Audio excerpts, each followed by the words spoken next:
बांदी शहर के रवासी रिटायर्ड स्विगेस ऑफिसर मलक एजाज मलक मुजावर बेन नवाब शाह प्रेस क्लब बारा टाउन कमेटी बांदी असिस्टेंट कमिश्नर दौड़ के ज़्यादतन खिलाफ एहतजाजी मुजाहरो करण का प्रेस कॉन्फ्रेंस कई उन मौके ते उन्होंने सिंध टीवी न्यूज़ सां ॻाल्हाईंदे चयो त असांजे महले वारा टाउन कमेटी बांदी जे चवण सां कोशिश सां बावजूद मना करण जे मना नज़र थियनि पिया।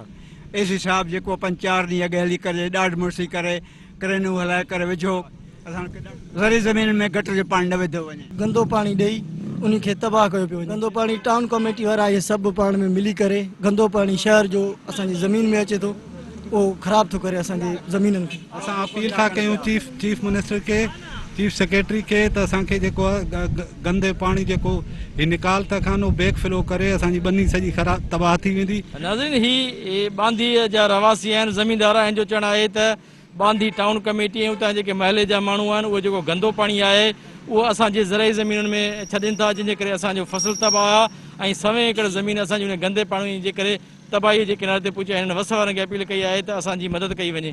कैमरामैन रफ़ाकत राय सां गॾु ज़ुल्फ़कार ख़ासि सिंध टीवी न्यूज़ नवाब शाह।